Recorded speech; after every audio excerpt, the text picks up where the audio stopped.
히브리인들은 구약 성경을 타나크라고 불렀습니다. 오늘날 우리의 구성과는 조금 다르긴 하지만 이름을 타나크라고 부른 이유는 그들은 모세 오경 5권을 타의 토라라고 불렀습니다. 이 토라의 특징은 하나님이 직접 나타나셔서 직접적으로 말씀하신다라는 특징이 공유되어져 있습니다. 그리고 나의 니언에 해당하는 내는 네빔이라고 불려지는 율법서 부분입니다. 이 부분은 하나님이 말씀하실 때 이제는 직접 나타나시기보다는 어떤 사건이나 징조나 꿈으로 자신을 나타내시는 그런 파트이기도 합니다.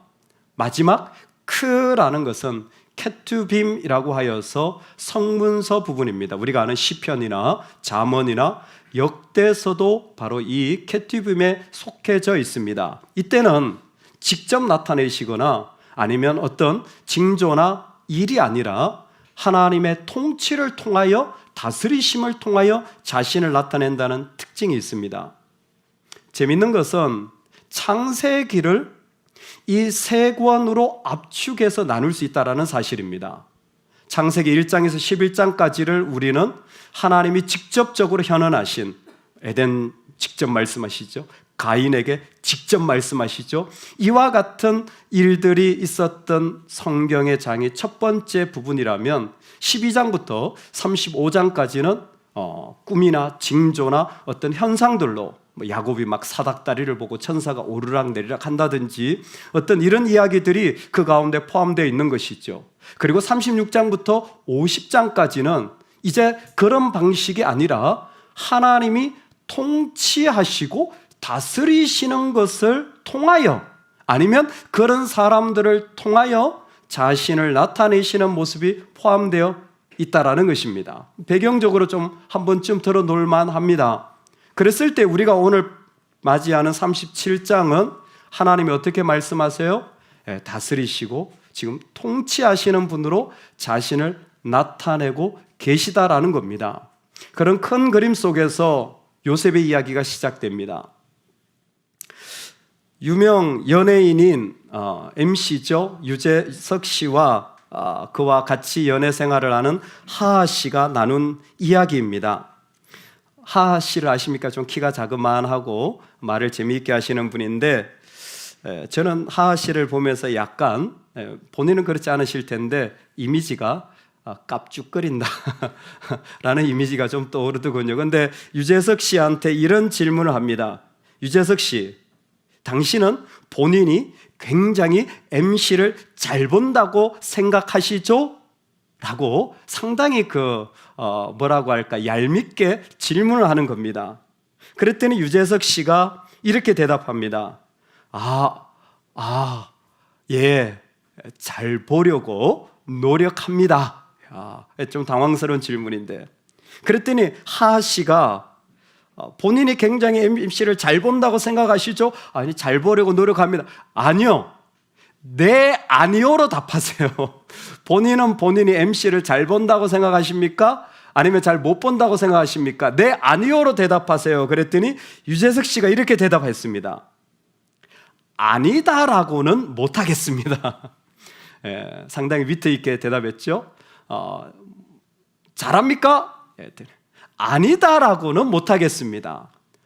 이게 유재석 씨가 가지고 있는 어법 가운데 하나라고 설명이 되기도 합니다. 사실은 그냥 배고프다 하면 될 것 같지만 그렇게 말하지 않고 배고픈 것은 아닌 것 같습니다. 이렇게 표현한다든지 무엇인가 한 번을 부정하여 조금 더 분명하게 드러내는 것을 곡언법이라고 말합니다. 말의 화법 가운데 여러분도 한 번쯤 해보시면 꼭 그런 것은 아닌 것 같습니다 라고 할 때 말이 조금 더 뚜렷하고 그리고 설득력 있어지는 것 같아요. 샬롬하십니까? 평안하십니까? 어떻게 정말 괜찮으십니까? 요셉 이야기의 첫 번째 화두는 샬롬입니다. 정말 편안하세요? 정말 괜찮으세요? 그 질문이 던져지자 본문은 이렇게 대답합니다. 4절에 형들이 그에게 편안하게 말할 수 없었더라. 샬롬하니? 라고 물었더니 뭔가 내가 그 누구라도 하는 인사말인데 샬롬하다고는 말할 수 없습니다. 라고 대답하는 것이었습니다. 샬롬에 대한 이야기는 의외로 요셉 스토리 중간중간에 이어집니다. 37장 14절에도 보면 이스라엘, 야곱입니다. 이스라엘이 요셉에게 이르되 가서 내 형들과 양떼가 다 샬롬한지를 보고 잘 있는지를 보고 돌아와 내게 말하라. 샬롬에 대한 그 어떤 형들의 상황 속에 있는 것을 확인하라는 부탁을 하고 심지어 요셉 자신도 나중에 그 형들을 통하여 자기가 총리되었을 때 아버지의 소식을 묻는데 요셉이 그들의 안부를 물으며 이르되 너희 아버지, 자기 아버지 야곱이죠, 너희가 말하던 그 노인이 안녕하시냐, 샬롬하냐, 아직도 생존해 계시느냐라는 질문을 하게 됩니다. 여러분, 샬롬 하십니까? 정말 내가 누구에게라도 편안하게 말할 수 있으십니까? 아니면 누군가에게는 좀 말하기 어렵고 부담이 되고 좀 그냥 피하고 싶으십니까? 평안하게 말할 수 없을 때 사람들은 상대방을 그곳에서 끌어내리려고 하는 것 같습니다. 샬롬의 질문이 무서운 것은 그냥 평안하지 않은 상태로 있는 것이 아니라 그 대상을 향하여 팽팽한 긴장감이 계속되어지고 결국은 상대방을 그 자리에서 무너뜨리고 싶은 마음이 그 안에 가득한 것 같아요. 마음의 수첩에 빼곡하게 적어놓고는 마치 화살을 집어 손에 당기면 그 긴장감이 있는데 샬롬 하다고 말 못하는 마음은 언젠가는 반드시 얼굴이나 행동이나 모습으로 표출되는 것 같습니다. 형들처럼 말입니다. 샬롬 합니까? 형들은 전혀 그럴 수 있는 마음이 되지 못했습니다. 요셉의 가정은 샬롬하기 쉽지 않은 그런 삶이었던 것 같습니다. 그래서 샬롬하기 어려운 상황이 요셉 이야기의 첫 번째 도전입니다. 두 번째는 그런 샬롬하지 못한 상황에 있는 요셉에게 하나님은 꿈을 주시는 것입니다. 요셉은 참 마음이 어렵습니다. 누구나 다 이런 어려움이 있는 것 같습니다. 요셉은 아버지가 한 분이고 어머니가 네 분입니다. 이 가정을 어떻게 설명해야 될지 스스로도 혼란스러울 것입니다. 그리고 그 중에 어머니라고 부른다면 우리는 쉽게 라헬이라고 말할 수 있을지 모르겠지만 요셉의 가부장적 분위기 속에서 어머니는 레아입니다. 아버지가 첫 번째 결혼한 여성이기 때문에 그렇습니다. 정작 자신을 낳은 어머니보다 가정에서는 대표되는 어머니가 계셨습니다. 그것뿐이었습니까? 아버지 때도 그랬는데 자신의 때에도 가정에 반복되어지는 것이 편애라는 것이었습니다. favoritism이라는 것이죠. 내가 좋은 것만 좋아하는 거예요. 여러분, 좋은 사람만 좋아하는 자리를 떠나시기를 주의 이름으로 축원합니다. 전 목사도 좀 사랑해 주세요. 우리는 끊임없이 좋은 사람만 계속해서 좋아하는 거예요. 그게 그의 아버지도 그랬는데 그의 할아버지도 똑같은 일을 반복하셨던 일들이 일어나고 있었습니다. 무엇보다 미움이라는 분위기는 그의 삶 속에 계속되고 있었어요. 그가 17살이고 아버지 야곱은 약 108살이며 그의 할아버지 이삭도 살아있고 168세로 추정되는 그런 믿음의 가문처럼 보이지만 그 내면에는 상상할 수 없는 갈등과 복잡한 상황이 계속되어지는 그때에 샬롬이 안 되는 거예요. 그런데 또 하나 하나님이 야곱에게 꿈을 주시는 겁니다.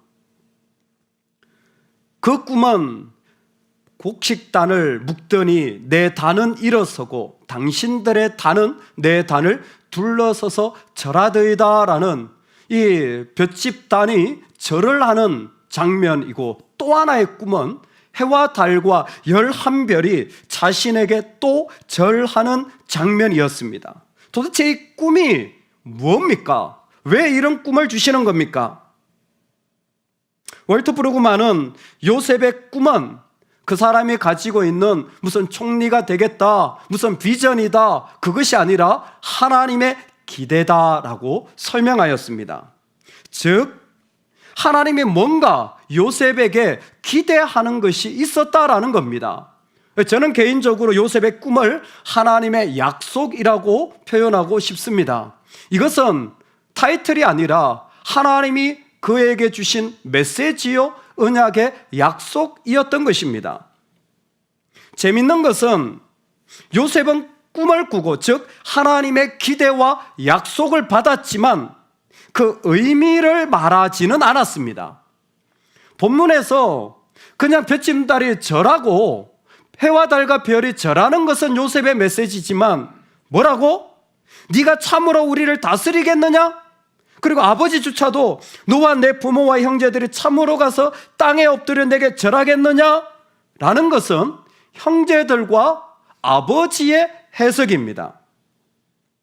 그럼에도 그가 가지고 있는 삶의 자리에서 하나님의 약속, 하나님의 기대가 주어졌는데 그 주어진 상황에 일어난 반응은 무엇이냐면 미움과 질투라는 것입니다.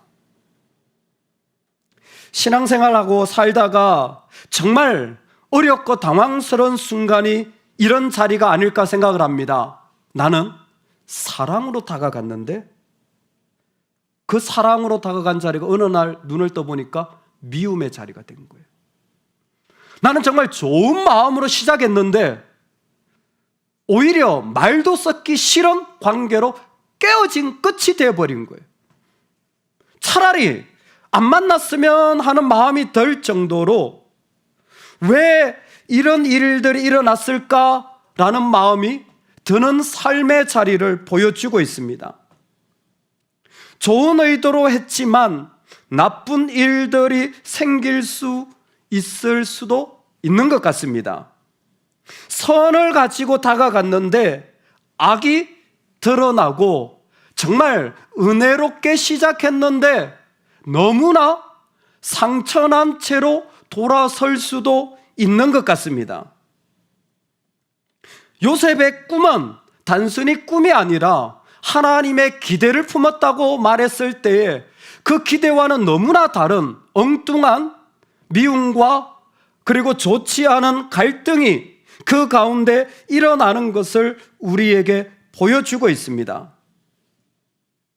샬롬합니까? 편안하다고는 말하기 어려울 것 같습니다. 어떻습니까? 당신이 그런 하나님의 약속을 붙잡고 걸어가는 길들은 어떻습니까? 생각지 못한 반대와 미움을 경험하고 있습니다. 때로는 우리도 이런 갈등 속에 있지 않습니까? 우리가 같이 은혜를 받고 기도하고 같이 나누고 싶었는데 언젠가부터 더 이상 얘기하고 싶지 않고 신뢰가 가지지 않는, 아니 가까운 사람일수록 더 멀리 떨어지는 일들이 일어나게 되는 겁니다. 우리 모두가 그때 자연스럽게 드는 질문이 이거예요. 왜 내가 기도했지? 왜 내가 믿음이 도대체 어디 있어? 무슨 필요가 있어?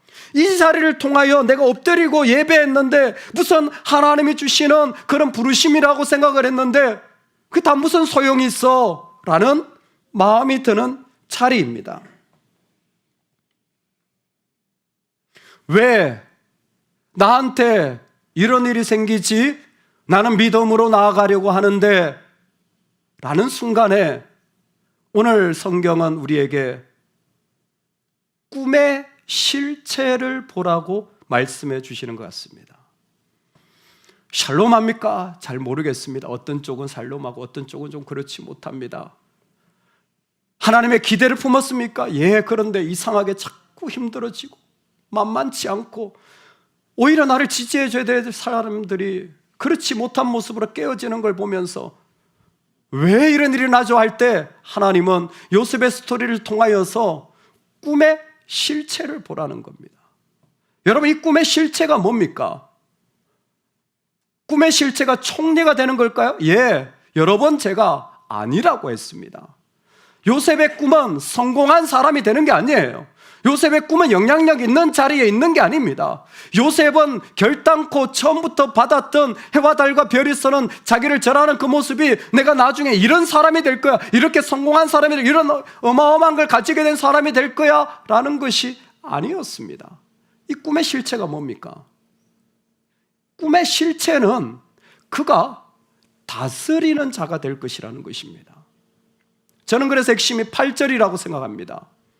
오늘 말씀 8절을 한번 같이 읽어보시면 좋겠습니다.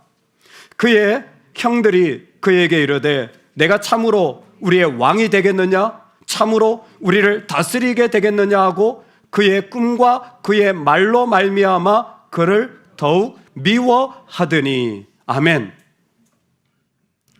참 신앙생활이 재밌는 게, 여러분, 우리가 믿음의 여정을 하다 보면요, 내가 어디에 서 있는지 뭐 해야 될지 모를 때가 있어요. 그런데 있잖아요, 안 믿는 사람은 더 정확하게 볼 때가 있습니다. 야, 너 교회 안 가? 너 기도 안 하니? 나는 뭐 해야 될지 모르는데 오히려 그분들이 얘기를 하는 거예요. 오히려 믿음 없고 하나님을 모르는 사람들이 도전을 하는 겁니다. 깜짝 놀랐죠. 그때 맞아, 내가 이런 사람, 내가 이렇게 써야 되는데, 이럴 때가 있는 것 같아요. 요셉은 꿈의 해석을 잘 몰랐습니다. 그는 약속을 받았지 해석을 받았다고 성경은 말하지 않습니다. 그런데 이 해석을 누가 하냐면 형들을 통해서, 아버지를 통해서 지금 요셉에게 들려지는 거예요. 그게 뭐냐면, 그의 형들이 내가 참으로 우리의 왕이 되겠느냐, 참으로 우리를 다스리게 되겠느냐. 꿈의 실체는 다스림의 부분이었습니다. 하나님에게 이 주제는 대단히 중요한 주제였던 것 같습니다. 창세기 3장에 아담을 만드시고 이후에 하와를 만드셨습니다.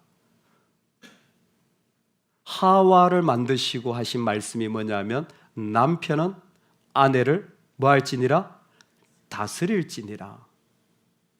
4장으로 넘어가면 가인이 죄를 범하게 됩니다. 그때에 하나님이 가인에게 하시는 말씀이 뭐냐면, 너는 죄를 뭐 할지니라? 다스릴지니라. 이야기는 여기에서 그치지 않습니다. 나중에 요셉이 총리가 되었습니다. 그런데 그 총리가 된 자신의 모습을 이렇게 설명합니다. 나를 바로에게 아버지로 삼으시고 그 온 땅의 주로 삼으시며 애굽 온 땅을 다스리는 자로 삼으셨나이다. 제가 총리입니다 그렇게 말하지 않고 나를 다스리는 자, 통치자로 세우셨다고 자신 스스로 말하는 거예요. 아마 요셉은 지금 왜 내가 이런 갈등 상황 속에, 왜 이런 어려운 상황 속에 있느냐라고 했을 때 그때 하나님의 주신 약속의 실체를 본 거죠. 뭡니까? 제사장 되는 겁니다. 이 다스림은요, 군림하는 게 아니라 이 땅의 제사장 되라는 거예요. 남편이 아내를 다스리라는 것은 너 물도와, 여러분 그거 아닙니다. 제사장 되라는 거예요. 영적인. 왜 죄에 대하여서 누구보다도 제사장들이 가장 민감하게 죄라는 것을 구별하고 하나님 앞에 씻어내야 할 사람들이에요. 자신이 총리가 되었을 때 그는 알았습니다. 내가 이 자리에 있는 게 중요한 게 아니라 하나님의 다스림의 통로가 되는 것이 그는 중요했기 때문에 형제들에게 나는 통치자, 다스리는 자가 되었다라고 분명히 설명하는 것입니다. 여러분, 우리가 하나님 앞에 제사장 되기를 소망합니다. 다스리는 자가 되기를 소망합니다. 하나님 이 얘기하고 싶으신 거예요. 꿈을 보여주며 요셉아, 너는 다스리는 자야. 다스리는 자라는 이야기는 놀랍게 신약에 그대로 표현되어 있습니다. 어떤 자가 다스리는 자입니까? 은혜 있는 자가 다스리는 자입니다. 하나님의 마음을 품고 하나님 아버지의 심정으로 자신을 채운 자가 다스리는 자예요. 로마서 15장에 내게 주신 은혜로 말미암아 내게 쓴노니 이 은혜는 곧 나로 이방인을 위하여 그리스도 예수의 일꾼이 되어 하나님의 복음의 제사장 직분을 하게 하사. 내가 제사장이 된 거예요. 복음의 제사장이 된 겁니다. 뭐로? 은혜로. 은혜로 제사장이 된 거예요. 그러니까 지금도 똑같습니다. 뭐가 필요합니까? 은혜가 필요한 거예요. 재밌는 건 역사적으로도요, 말라기가 끝나고 신약이 시작될 때 400년 동안 인터테스트먼털 에이지, 중간기라는 게 있잖아요. 400년 동안 메시지가 없잖아요. 그 메시지가 없는 동안에 유대인들은요, 그 어둠 속에서 자기들끼리 신앙을 지키기 위하여 위대한 회중이라는 그룹을 만들게 됩니다. 자기들끼리 그 중에서도 믿음 있는 사람 120명을 뽑아서 그들을 본보기 삼는 거죠. 이게 역사적 자료입니다. 그 위대한 회중 중에 한 사람인 위대한 시몬이라는 사람이 있어요. 대표적인 사람입니다. 즉 아무런 메시지도 없고 어둠 가운데 있을 때 우리가 어떻게 해야 되냐 할 때 이런 좀 믿음 있는 사람들이 그 가운데 앞장서서 불을 밝힌 거죠. 위대한 시몬이라는 사람이 어두울 때 세 가지가 필요하다고 말했습니다. 첫 번째가 토라, 처음에 말씀드린 말씀이에요. 두 번째가 뭐냐면 아바드. 여러분 기억나시죠? 창세기에서 일을 하다. 아바드가 뭡니까? 예배입니다. 그냥 일을 한 게 아니라 아바드 했다라는 것은 예배했다는 거예요. 어두울 때는 이 예배가 필요합니다. 세 번째가 뭐냐 하면 헤세드예요. 은혜입니다. 어두울수록 자신을 은혜로 채워야 된다는 겁니다. 오늘 지금 요셉에게 주는 도전이 뭐냐면 너는 은혜의 사람이 되라는 거예요. 자신을 그 은혜로 채우는 제사장이 되라는 겁니다. 하나님이 지금 그러한 약속을 그에게 주고 계신 거예요. 저와 여러분이 이 자리를 두 눈으로 보고 분별할 수 있기를 소망합니다. 이 자리를 하나님이 지금 나에게 다스리라고 제사장의 직분으로 세우시고 내가 은혜의 사람이어야 함을, 저 사람은 아니더라도 나는 은혜의 사람이어야 함을 요셉을 통해 말씀해 주시는 거예요. 어떻게 구별합니까? 채색옷입니다. 채색옷을 통하여 우리 자신을 이 땅에서 내가 어떤 사람으로 서야 할지 분명하게 세우는 거예요. 우리 모두가 다 채색옷이 있습니다. 채색옷이 뭡니까? 색깔이 있는 옷이에요. 간단하게 말하면. 그러나 신분적으로는 장자의 신분을 보여주는 거죠. 두 배의 상속권, 두 배의 영적인 축복권을 가지고 있는 게 이 채색옷의 특징이죠. 근데 채색옷에 또 하나의 특징이 있어요. 그게 뭐냐면 옷이 긴데요, 채색옷을 입은 사람들은 일을 하지 않아도 됩니다. 할렐루야. 채색옷을 입은 사람은 일을 하지 않아도 돼요. 그냥 감독자 역할을 하는 겁니다. 그냥 감독자 역할을 하는 거예요. 그래서 집에 마지들은요, 원래 채색옷을 마지가 입어요. 그 뭐냐면 아버지를 대신해서 동생들 일 시키는 거예요. 야, 너희들 일해. 그리고 뭐예요? 자신은 감독 역할을 하는 거예요. 예전에 장남들이 그랬거든요. 근데 요셉은 12형제 중에 11번이에요. 그 연약한 베냐민을 빼면 자기가 제일 밑에 있습니다. 근데 이 녀석이 채색옷을 입고 일 안 해도 되는 자리에 있으니 형들이 얼마나 기분 나빴겠습니까? 우리는 열심히 일하는데 1번이 로벤이었거든요. 근데 이 11번이 한참 밑에 있는 녀석이 채색옷을 입었어요. 그것은 특별히 아버지가 나를 사랑한다는 표시였던 동시에 자기가 가지고 있는 능력, 달란트, 지위의 표시였습니다. 그런데 여러분, 하나님이 어떻게 하는 줄 아세요? 하나님이 그 채색옷을 찢어버리십니다. 요셉이 파여나갈 때 형들은 요셉의 채색옷을 찢어버려요. 나에게 주신 달란트로 섬기는데 하나님 그걸 무너뜨리시는 거예요. 나에게 주신 능력이 있었는데 그걸 하나님 무너뜨리시는 거예요. 내 신앙이라고 생각했는데, 내 믿음이라고 생각했는데 뭐예요? 하나님 다 찢으시는 거예요. 그리고 구별하라는 거예요. 너 뭐 붙잡고 있니? 너의 채세고 붙잡고 있지 않니? 너 이것 좀 한다고, 너 이것 좀 가졌다고, 너 이만큼 교회 다녔다고, 너 이런 직분이라고 채색옷을 찢으시는 거예요. 우리는 채색옷 붙잡는 사람들이 아닙니다. 약속을 붙잡아야 되는 줄로 믿습니다. 이때에 내가 진짜 어떤 사람인지가 드러나는 거예요. 그 채색옷을 찢으실 때, 하나님이 그것을 다 무너뜨리실 때에 내가 가진 꿈의 실체가 무엇이냐는 거예요. 우리 꿈의 실체는 총리되는 게 아니에요. 우리 꿈의 실체는 그 가운데 하나님이 세우신 제사장의 자리로 여전히 약속을 붙잡고 걸어가는 사람이라는 것입니다. 오늘 이 핵심의 메시지가 우리 삶에 있어서, 여러분, 내 채색옷이 무엇이든, 내가 어떤 신분과 자리에 있든, 내가 엄마든 아니면 제일 말단이든, 아니면 그 가운데 높임을 받아 박수 받을 만한 사람이든, 아니면 해결할 수 없는 갈등과 어려움들이 계속되든, 나만큼은 약속을 부여잡는 자가 되기를 소망합니다. 우리를 그렇게 구별해야 돼요. 당신 그렇게 말씀하십니까? 맞는 것 같습니다. 그게 정말 어려운 이야기예요. 정말 말도 안 된다, 못됐다, 너무 밉다, 다 맞는 말이에요. 근데 우리만큼은 그런 채색옷 입는 사람들 아니라는 거예요. 하나님의 기대를 그 가운데 꼭 나만큼은 붙잡아야 되는 거예요. 우리 가정에서 내 자녀들이 보고, 예수 믿는 사람들은 저렇게 살아가는구나, 저런 선택을 하는구나, 약속을 부여잡지 채색옷을 부여잡지 않는구나. 그에게는 형통이 애굽 총리가 되는 게 아니라 분명히 하나님이 함께 하시는 약속임을 고백하였습니다. 그래서 창세기 45장에 나를 이리로 보낸 이는 당신들이 아니요, 할렐루야, 그 사람 때문이 아니에요. 하나님이 지금 이 갈등과 미움과 긴장과 편안하지 못한 상황에 보내셨다라는 겁니다. 나를 이리로 보낸 이는 당신들이 아니요, 하나님이시라. 하나님이 나를 바로에게 아버지로 삼으시고 그 온 집의 주로 삼으시며 애굽 온 땅의 통치자로 삼으셨나이다. 이게 요셉의 마지막 고백인 거예요.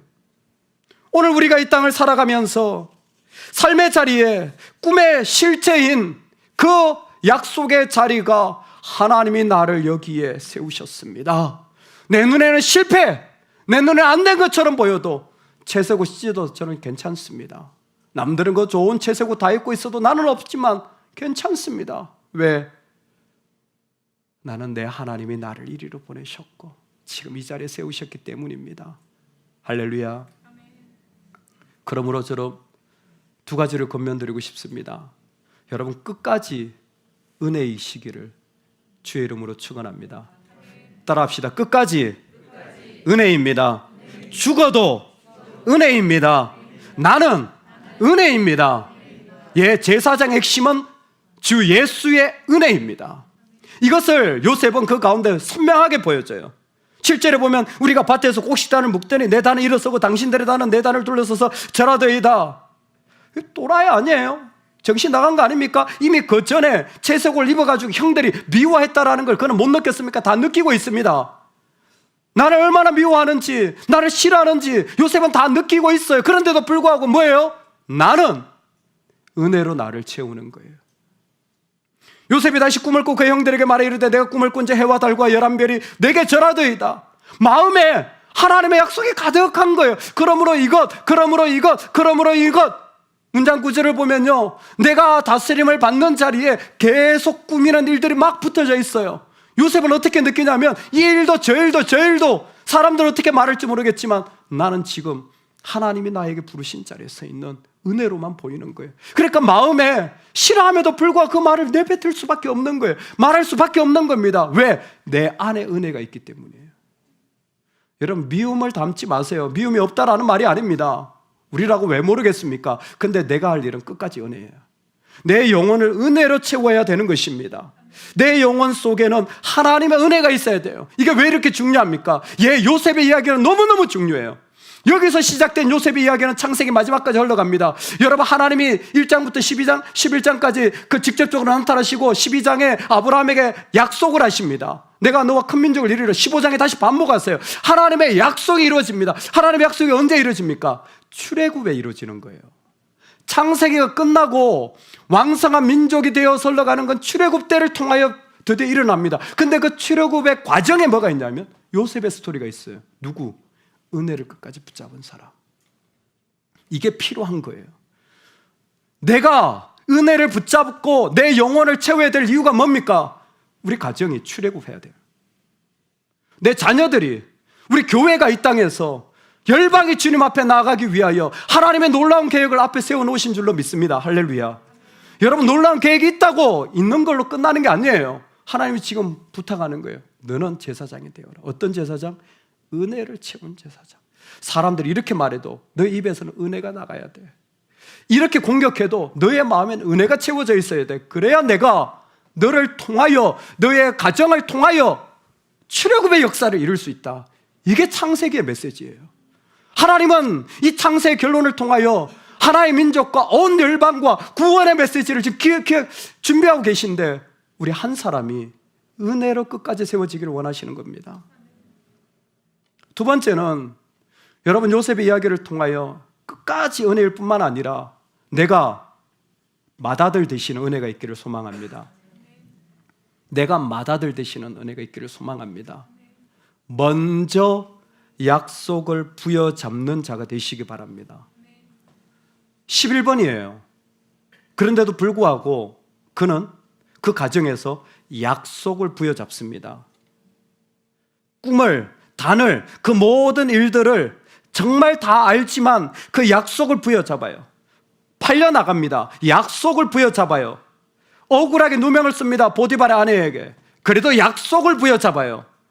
배 밑에서 계속 배를 젓고 꿈을 해석해도 부르지도 않아요. 그래도 약속을 부여잡아요. 약속을 부여잡는 한 사람이 필요합니다. 내 행동은 우리 가정에서 누구보다도 먼저 약속을 부여잡는 맏아들이 되시. 혹시 여러분 중에 첫째가 있으시다면 여러분들은 축복입니다. 그냥 자동으로 그냥 약속을 부여잡도록 부름받았으니까. 저는 끝번이에요. 막내입니다. 우리는 노력해야 돼요. 위에를. 요셉은 뭐예요? 11번이에요. 그런데 뭐예요? 약속을 부여잡는. 내 것 아니라고 생각할지 모르겠지만 가정에 이 사람이 필요한 거예요. 누구도 그 얘기 안 해도 나는 약속을 부여잡습니다. 나는 하나님을 부여잡습니다. 이게 필요한 거예요. 이 사람이 세워져야 하는 거예요. 지난주에 우리 인도네시아 갔다 와서 우리 고아원 나눔을 했습니다. 많은 분들이 여쭤보시기도 하고 기도해 주시면 좋겠는데 16명의 아이들이 정말 너무 비참해서, 저도 고아원 사역을 여러 군데 선교지에도 가보고 했지만 너무 마음이 답답했습니다. 근데 때로는 드러나지 않은 것들을 이렇게 선교사님과 나누기도 하는데, 우리 집사님들이 다 막 권사님 은혜 받으시고 막 기도하고 막 눈물 범벅이, 땀 막 범벅이 되고 막 난리도 아니에요. 그리고 기도하고 나왔는데, 나오면서 선교사님 그러시더라고요. 목사님, 고아원이 아무래도 계속 여기 못 있을 수도 있습니다. 그렇게 방문했는데 나오면서 그 얘기를 하시더라고요. 여기 계속 못 있을 수도 있습니다. 그게 지난주였는데 어젯밤에 전화가 왔어요. 선교사님, 목사님, 고아원 쫓겨났습니다. 이번 주에 쫓겨났다는 거예요. 여러 가지 내부적인 상황이 있고 주변이 무슬림이 완전히 둘러쳤잖아요.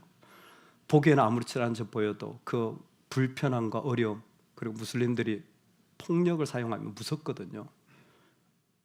그래서 어떻게 됐습니까? 그랬더니 급하게 3일 만에 나가라 그래가지고 뭐 집을 준비할 틈도 없어서 인근에 있는 상가를 하나 빌렸대요.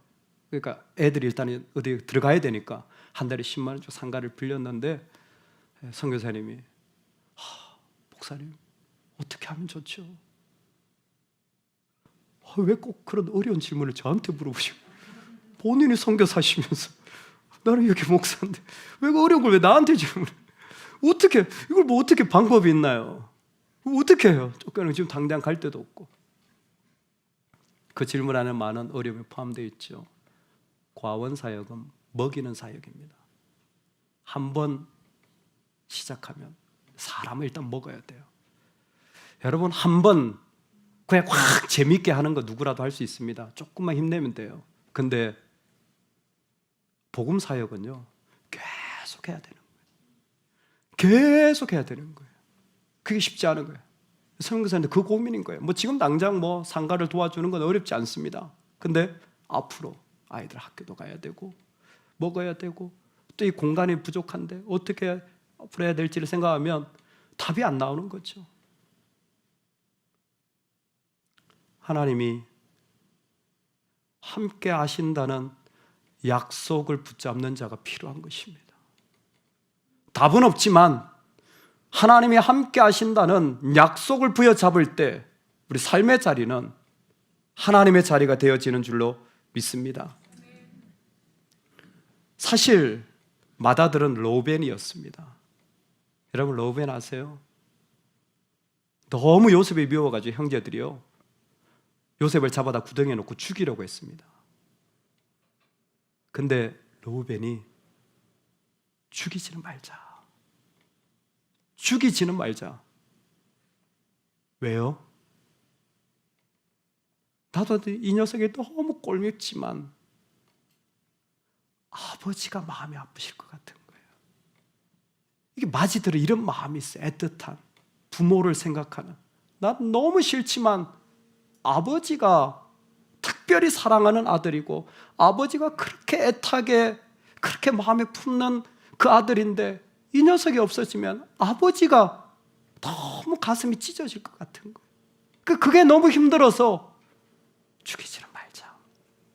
그래서 요셉이 살게 되어지는 거예요. 이 땅 가운데 하나님 아버지의 마음을 알아.